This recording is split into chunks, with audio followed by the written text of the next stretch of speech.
also, as Breda mentioned, I'm Matthew James. I'm a kidney doctor and a health researcher here at the University of Calgary, and we'll just go around and do some brief introductions to get started. Julie? I'm Julie Finley. I'm the qualitative researcher with a number of CanSolve and ICBC projects. Winnie? I'm Winnie Pearson, and I'm a patient advisor along with being a PACER. We'll tell you a little bit more about PACER as we go. Yes. Perfect. I can and do then that. Panthea? I'm Panthea Jennifer. I'm a project coordinator for What we're going to do in hopefully just about half an hour here, and then we'll have time for questions, is tell you a little bit about our project that we're working on. We're going to start off just explaining some background of the area we're studying, heart disease and its relationship with kidney disease, and the rationale for why we're focusing on this. We're going to go over some of the goals of the work we're doing. We're going to tell you a little bit about where we are so far and some of the early findings of our work. And then we'll end telling you a little bit more about where we're going, what we hope to achieve over the next 5 years of the CanSolve initiative. This is the master CanSolve slide of all the projects. It's just a reminder where our project fits into the overall initiative. We're a project under the Theme 1 banner that's really focusing on ways we can address patients with kidney disease at the highest risk of adverse outcomes. And we're focusing here in the area with the red circle, which is specifically on how we manage heart problems in people with kidney disease. There was a lot of work that everybody has heard about that went into developing the projects for the CanSolve network.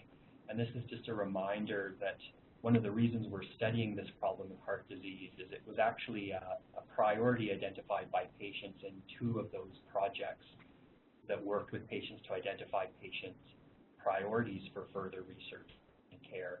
So both in the first column there, in people who had kidney disease and weren't on dialysis, as well as people with kidney disease who were receiving dialysis, questions about the best ways to manage cardiovascular disease and heart disease came back in both of those. So that's one of the reasons why we're focusing on this problem. The next slide here is just to tell you a little bit more about the relationship between kidney disease and cardiovascular or heart disease. So what these figures are showing are relationships that come from lots and lots of large studies that have been combined together. And they've looked at the risk of people dying from heart disease or cardiovascular complications. And the blue lines show the risk of people who don't have diabetes, and the red lines show the risk of people who do have diabetes. But what they show you, is the figure on the left is that as kidney function gets lower, or as eGFR gets lower, the risk of having a cardiovascular event or dying from a cardiovascular event climbs quite a bit. So it gets much higher, much more common as kidney function becomes lower and lower. We also see this relationship when we look at a measure of kidney disease based on how much protein is in the urine. So more protein in the urine generally reflects more severe kidney diseases, and we also see a higher risk of cardiovascular events and heart death in people with protein in their urine as well. So this is a very common relationship, an overlap of conditions in people with kidney disease. This next slide is really going to start introducing more specifically the area that we're focusing on, which is very specifically heart disease. And within that large category of people with heart disease, we're really focusing on what are commonly called heart attacks, when people suddenly develop a complication or a problem with their heart. We know this classically presents with chest pain, and people are rushed very quickly into the hospital. And when people arrive to the hospital with a heart attack, they face a lot of challenges, which Winnie's going to tell us a little bit more about, but they also face some critical treatment decisions in terms of how their heart problems are managed. And this figure is really representing this big decision point in how a heart attack is managed.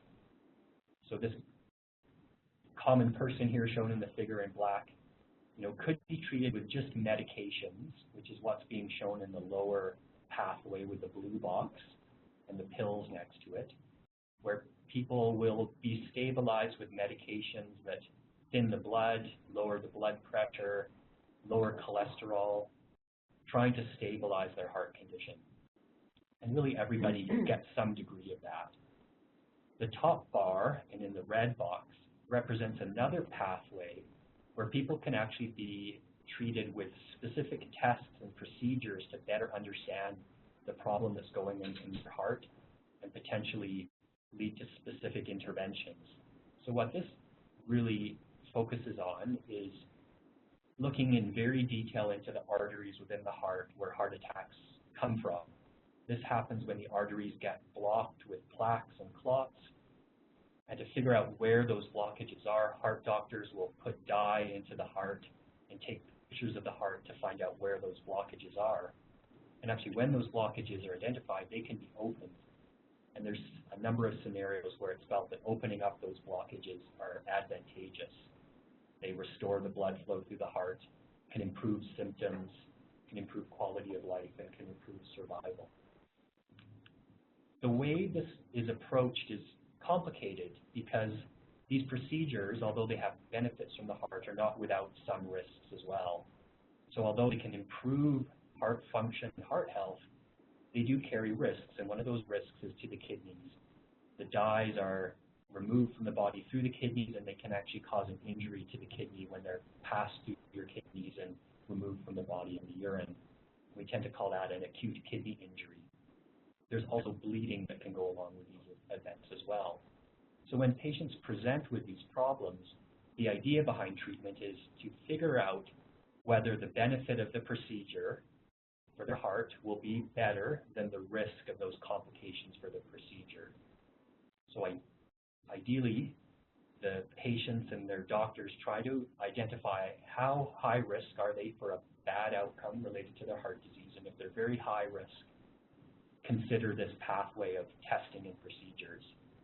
Whereas if the risk is lower, and if that risk is around a level where they actually think that the risks of these procedures could be similar or as high as their potential benefits, then the preference is really to not go forward with that kind of testing and procedures and to focus on the medication management. And this is the challenge in the decision-making process, figuring out how high risk somebody is in their presentation and figuring out what the best course of treatment is. That's the challenge that we're trying to address in this project.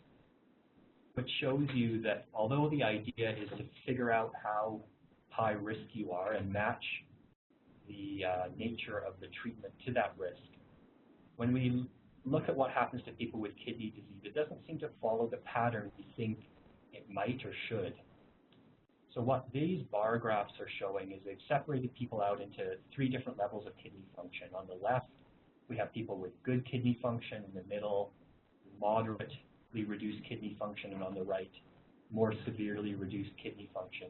But these are all patients who have some form of kidney disease but not yet on dialysis. And then what the light blue bars are showing is a measurement of that risk. So what we see is patients with lower kidney function have higher risk scores, so they are at higher risk of having complications to their heart or dying even after a heart attack. So with that kind of thinking, we think how they're treated should mirror that pattern. We should be seeing the procedures and tests being done more frequently in people with kidney disease. But if we look at the next slide, the arrows here are pointing to the dark blue bars, which actually shows how often patients in these different groups are actually receiving heart procedures. And what we see is actually the pattern is going in the other direction. Despite them being at higher risk, people with kidney disease are much less likely to receive these procedures. So we're interested in understanding more why this happens. Very briefly, this is some work we've already done that has looked at what happens to people with different levels of kidney function after a heart attack. Basically, what this figure is showing is when these spots on the plot fall on the left-hand side, there's less risk with doing the heart procedures and testing, and probably more benefit of just sticking with medications. Whereas when things fall on the other side, we're into the opposite scenario. There's probably more risk with procedures. And this, we think, is part of the reason why we sometimes shy away from these procedures in kidney disease, is because this complication that I mentioned called acute kidney injury actually happens more frequently in people who go for the heart procedures. And That's obviously something on the mind of everybody with kidney disease or who cares for them. Despite that, there could be significant improvements in cardiovascular outcomes, which are shown lower down on this graph. The other critical part of this decision-making that we're focusing on is also how patients are involved in making these decisions. This slide shows work done in North America that has asked patients with heart attack how they want to participate in these decisions. And what the blue component of this top bar is showing us is that when patients are asked this question in the setting of a heart attack, most of them say they want to be actively involved in this treatment decision we just talked about. A minority of them say that they want to be passive and completely leave it to the decision of the doctors and their care teams. And in the lower bar graph here, which shows you dark blue, yellow, and green, we're taking that 70% of people who say they want to be actively involved in making these decisions, and we're asking them further, how do they want to be involved in that? And most of them are saying, well, we recognize we need information from our physicians. We want them to help us make these decisions, but we still want to be playing a component in making that decision process. So we think this attention to the patient's role in decision-making is a very critical piece of the equation. So the work we're doing really goes through these three phases, and we'll talk a little bit about each of them. The first phase that Julie and Pantea will talk more about is work we're in the middle of doing right now, and some of it we've even finished some early phases of work that Winnie will talk about, where we're actually asking patients, care providers, families, what their experiences were, how they were involved in decision-making, and what information they feel is needed to help them make decisions. In phase 2, we're actually going to be working to provide better individualized information to give to patients in the setting of these treatment decisions. We'll talk a bit about how we're doing that. Phase 3, which is still in the planning stage for us, will be actually testing new strategies and tools to strengthen this decision-making process. So at this point, I'm going to turn it over to Winnie to tell you a little bit about some of the preliminary work we've done already that Winnie's been very much involved with as a patient and community engagement researcher. So she is a patient, but also has training and actually participating in research. So Winnie, I'll turn it over to you to tell us a little bit about the study you were involved in. Thanks, Matt. Sorry, I've got other names.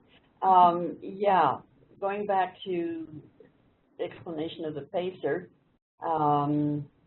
Patient and Community Engagement Research Program, is housed in the Cummings School of Medicine and the University of Calgary, and it's a program that works to create partnerships and infrastructure needed to transform the roles of patients and families in their care, and while they're going through their health and their issues, and along with cultural experiences as well. And slide 10 is, as Matt has said, explains the decision-making preferences among patients with heart attacks and their care. And so the patient's role in treatment decisions in the setting of heart attack has recently begun to receive more attention. And surveys of patients suggest that many want to be actively involved in the treatment decisions for their heart attacks. However, patient experiences of their engagement and participation in early phases of decision-making have not been well described. We perform a patient-led qualitative study to explore patient experiences with decision-making processes when admitted to hospital with a heart attack. Yeah, the decision-making for their heart attack treatments were identified, for example, in theme 1, an emergency hospital admission with rapidly unfolding interventions and a feeling of shock and loss. A 58-year-old patient says, "This was the most significant emotional event in my life. A wake-up call. It hit me square in the head. Not being invincible was the biggest shock," and I can vouch for that one. Theme 2, treatments made for them rather than with them.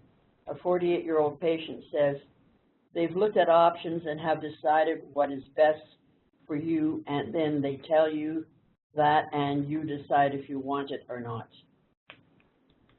Now, going on to slide 12, where we're talking about patient-led qualitative care, qualitative study to explore this. I'm getting tongue-tied, it's late in the evening. You're doing great. No, it's really good. Yeah. Theme 3, feeling incapable of participating in decision-making describes. One patient says, you have to realize that after you've had a heart attack, you barely know your name, you have little or no memory, you're scared, everything up there is scrambled in the brain, you're in total disbelief. Another theme that came out, turning their bodies over to experts describe, a 78-year-old patient says, I accepted it, the doctor's decision that is, because I was in shock. I just went along with it, which is not what I usually do. I'm Irish. Something made me trust them. And in theme 5 out of slide 13, perceived value of additional decision-making tools describe. A 77-year-old patient says, yes, they can, like a sketching form, this is the percent of that this will work or not work. When asked whether she felt her head was too foggy to make decisions, so the doctor should do it, she said, that's one way of doing, but I had the backup. One daughter is a chiropractor and the other has brains too. And that happened. So in general, we found that our participants with heart attacks often did not feel actively involved in their treatment. They were, however, generally satisfied receiving recommendations from their physicians. Some participants expressed interest in taking a more active role in treatment decisions. This work is important to understand how current treatment decisions get made and is informing the next phase of our work to develop patient-oriented approaches to decision-making specifically for patients with kidney disease. Thanks, Winnie. That was great, and it really, shows you some of the challenges and experiences from a patient perspective. That's really helped formulate our thinking around how to approach this problem. For sure. Julie's going to kind of run with that now onto where we're going next with the project. So back to our study, which is the offshoot of Winnie's study, and looking at phase 1. So in the population that we're studying, the decision to have that invasive heart test or procedure can worsen existing kidney problems. So we're looking at providing individualized risk information and some decision support to those patients with CKD, and that is to support the patient-oriented approaches to care for heart disease. So patients and heart doctors can then use that information, the individualized risk information and the decision support, to weigh the risks versus the benefits that Matt was talking about of the various treatment options.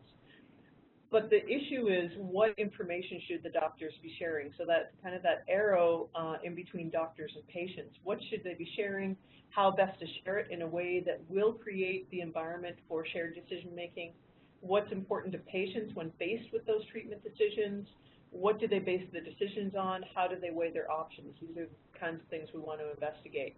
So our study involves that arrow, so that particular arrow that is circled right now. So we want to know how doctors get the information to the patients in a way patients can understand and can process. And we want to know what information patients want and need that will allow them to make those informed decisions.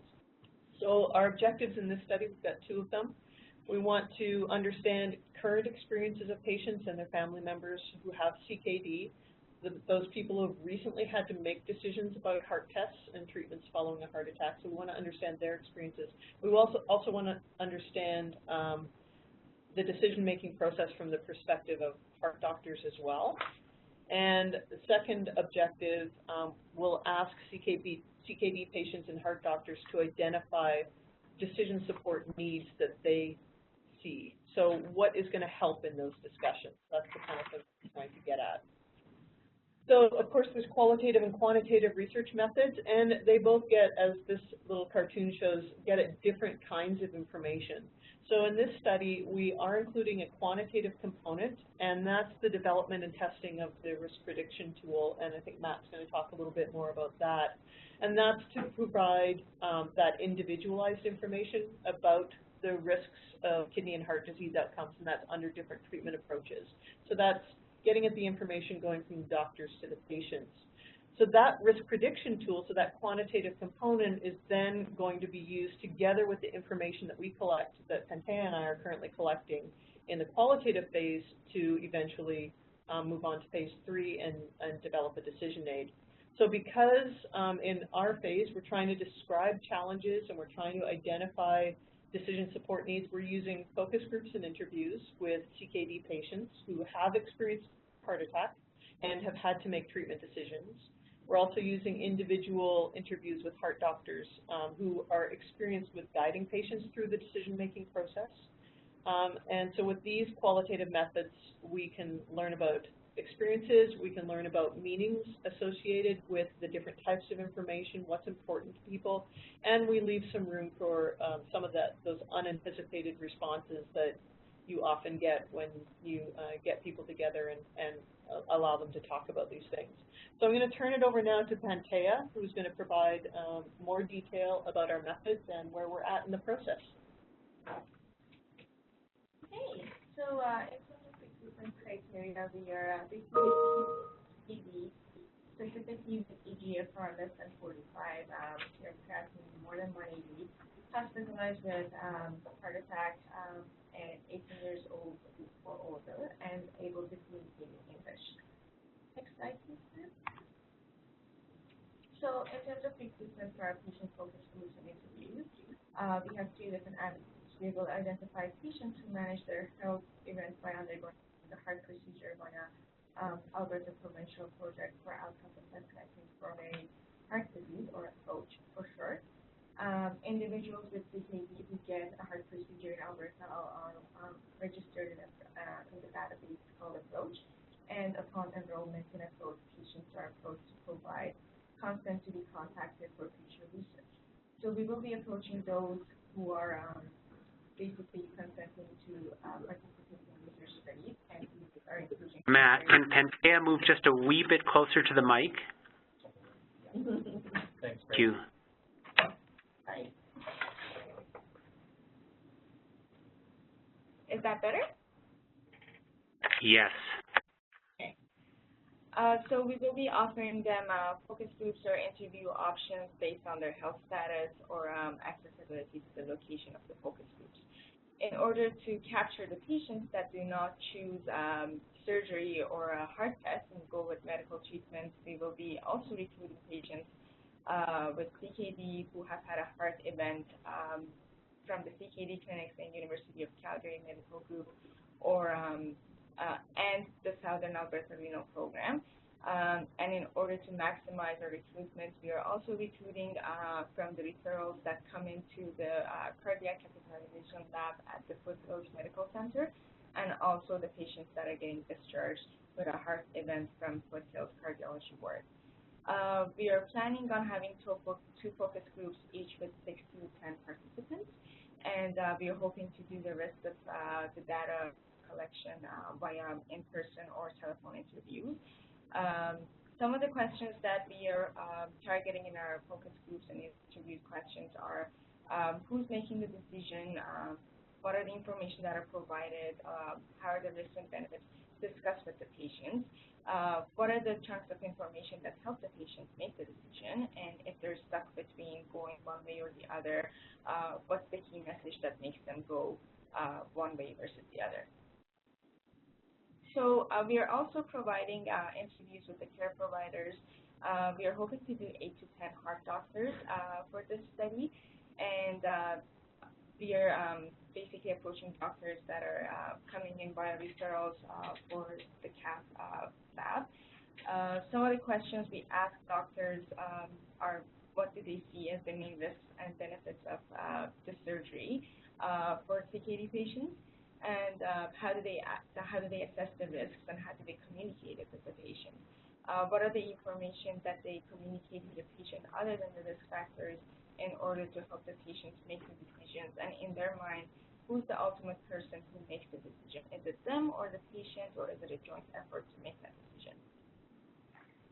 So in terms of engaging our patients in this process, we've been engaging them in identifying their needs, in the decision-making and identifying the priorities of decision-making for them, along with their input on the study design, including the questions and the outcomes. They also participate in focus groups and interviews, and we seek their help in order to provide us with their perspective of the themes that are emerging from the qualitative data gathered through focus groups or interviews. And throughout the whole process, we keep them informed of the updates that happen in every stage of the project. So I'll turn it into Matt to talk about the decision-making process itself.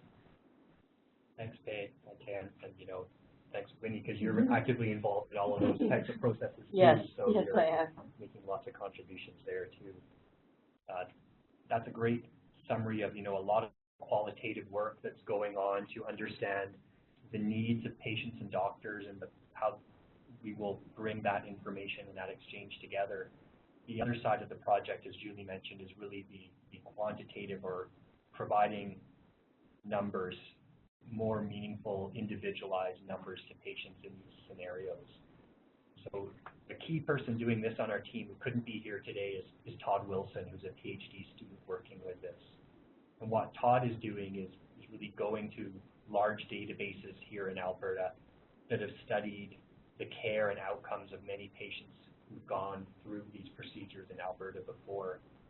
And by using mathematical and statistical approaches, he can dissect out what the risks of important clinical outcomes, the ones that the patients and doctors tell us they need to know in the qualitative work for those decisions, actually are. So Todd takes the data, identifies patients with different combinations of characteristics that would represent somebody else in the future, and produces a tool that can calculate what the anticipated risks or outcomes or benefits would be for that person. This is really the part about trying to provide the individual information that will then be brought into that treatment decision process, and will be made accessible to the heart doctors and the patients when they're facing these decisions. So we think they'll be provided with the information they want, they tell us they want in this setting. And this figure is really just showing the idea of trying to get that, mathematical information actually into a tool, into a format that actually makes it understandable for people. So we've talked about a lot of work, and really all of these things are critical pieces along this flow towards developing what are called decision aids, or tools that help doctors, patients, and the combination together make decisions. So up front, we had to define the purpose of what we're doing, giving you some background around that. We're really in the next phase here, which is boxes 2 and 3, where we're getting a better measurement of the needs of patients and healthcare providers, and we're identifying the information that needs to go into the decision aids. This is critical work to get us to the next step, which will then be starting to build these types of tools and then testing them in the years to come. And this picture is really just to give you kind of a visual idea of what we might imagine a shared decision process might look like in the future. We're not at a point where we have an idea specifically of what this tool looks like.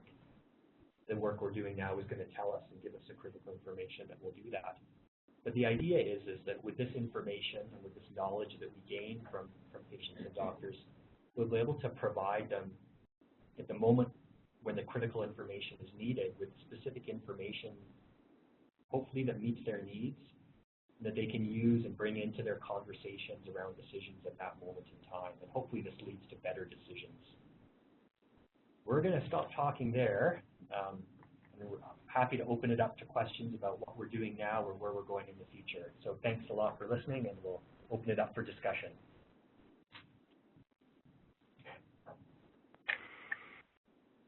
So we'll open it up for questions while people are thinking in their head.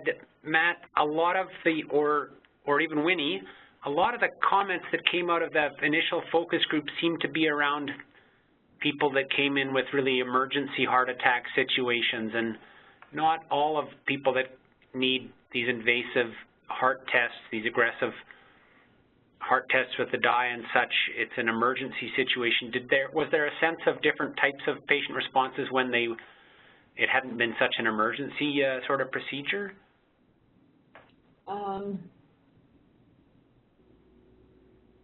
Not that I can rightly recall, unless we have some of it in here, but no, it's been, each individual has something similar in their discussions that we've had with them at some point in their journey. The ones who have heart problems along the way and turned into emergent in that moment, got a little severe, they weren't sure. Some of them couldn't care less, some of them were scared, and others wanted to know, but the doctor wouldn't tell me. Yeah. So it's still at a point in a lot of instances, and some even felt that, oh, I wish I knew some of the medical jargon, then I could talk to them a little bit more on their level, which is a bit sad. That's right. You know, another thing, though, that did come out, to speak to your question, Braden, that was very eye-opening for us in that group was also, you know, how this, you know, what the right time in a presentation to deliver this information is. Because as Winnie showed in that data, the first moment when they are told this diagnosis and this information and you're in the emergency room is a very overwhelming time. But as terrifying. But as time goes on, they did tell us that they're becoming more and more receptive and more and more wanting that information. Because they then started to understand that this just wasn't a fly-by-night thing. This was very real. So, and if my health wanted to get any better, I should do something about it, whether I listen or whatever necessary is at that point. So I think one thing we've learned is it does depend on the situation, as you say, Braden. There will be situations where it's too immediate or the patient's condition is not one where we can have the more complicated shared decision-making processes. But actually, the other thing we have seen in people with kidney disease is there are lots of opportunities, though, where treatment doesn't move that quickly, and we think there's enough time to do this thing. And you know, as you said, some of the initial shock of the emergency is settled down, and there's a little more time to have the shared decision-making process unfold.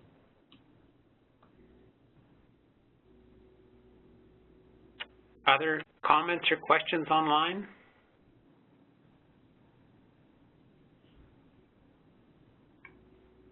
Hi, it's Carol calling. Hi, Carol. How are you? I'm good, and you? Carol is also a member of our team. Hi, Carol. Hi there. Hi.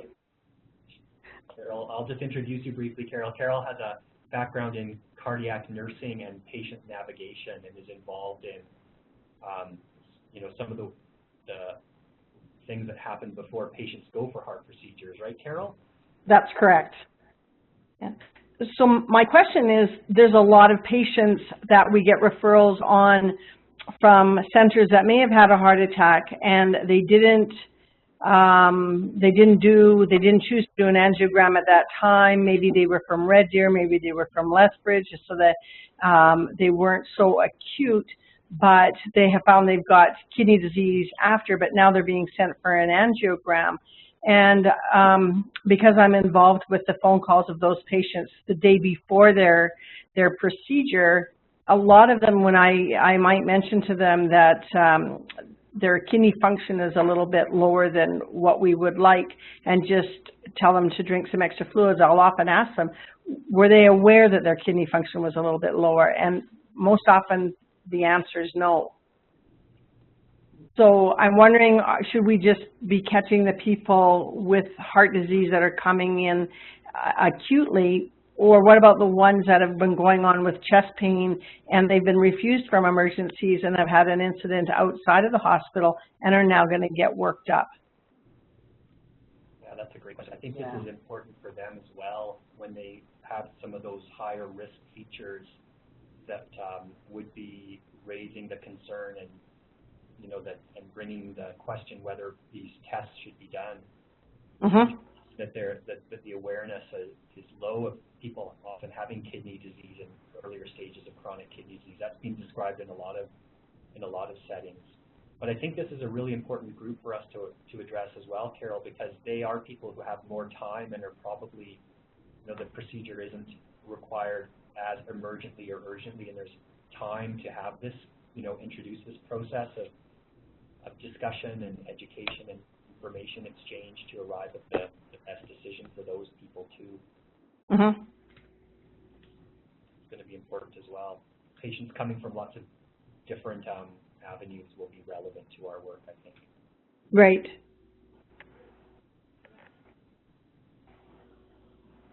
Other questions?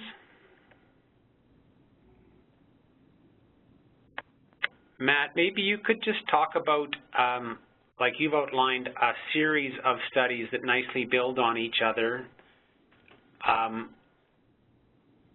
If you are able to create a tool that helps patients and their physicians and the nurses looking after them have a better discussion, how might you get this tool used across the country or even more broadly? Yeah, that's a challenging question. There are many models or tools that get developed, and there's many more that get developed that actually make it into use. You know, actually getting them into practice is a really big challenge, and one we're thinking about, but haven't fully, you know, honed in on the exact strategies to do it. But we do think there are some, you know, principles that would inform how we want to do that. So one would be, you know, it does require some of this information being collected from a patient, and then it being fed back. So we think actually to do this, we're going to need to have, you know, electronic tools to do this efficiently in care, especially if we're going to personalize it and individualize it. And then that actually introduces, well, how do you get the information in and the information out? And when you're introducing more steps into an already complicated healthcare process, that can be very challenging. But if you're building the process into existing workflow and steps that are currently done, I think you have a much more better chance of success because you're building it into the workflow. And there's some literature in, you know, in decision support in health that's important for things to be effective. You know, one strategy we are using, why we have an opportunity to do some early testing of this here in Alberta, is a lot of this data is already being collected into a database, part of the database Pantea mentioned called Approach, which prospectively, or, you know, as patients come in through the cardiac catheterization lab or even into hospital wards are collecting this information.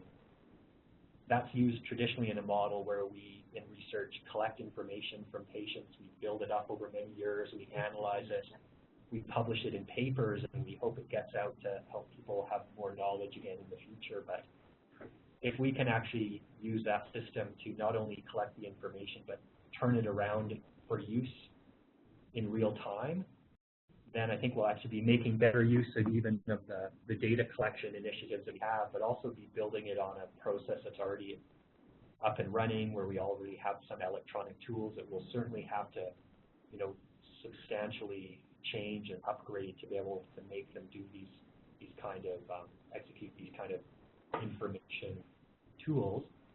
But I think there's some foundation already, you know, to build it into care. So I'm glad you talked about that, and we use, as you say, Approach is used in some parts of Canada. Are there other commercial vendors out there that have this kind of thing? Like, would it actually be good to reach out to some of them now saying you're doing this kind of work? Are there things you should be thinking about when you're creating a tool in terms of interfacing with their system? Or not that you necessarily want to sell this, but to let them know? And there's lots, and I think it's an exploding area, you know, lots of groups that are doing a lot of work on developing decision aids. We do have one collaborator from the United States, John Spurtis, who's actively involved in that area and, you know, actually has developed a very specific information system for doing this kind of thing as well. So we have some, you know, we're learning from others as well. We haven't made final decisions about, you know, there's different vendors and tools out there. We haven't got to the point to really hone in on that, but absolutely we're going to need to learn from a lot of different systems, a lot of different examples of people doing work like this. There's more evidence building in this area in terms of what is effective and different strategies to do it, so we're going to want to incorporate what's known and the experiences of other people to do it. And then, you know, a system-like approach can interface with other systems as well, so they can, you know, increasingly, there's of course privacy and logistical technology things to overcome, but there are ways to do this, to interface between different systems to achieve, you know, the movement of data and, you know, delivering it in different sorts of formats for decision making. Lots certainly to work out there. I think that's exciting. Other comments or questions?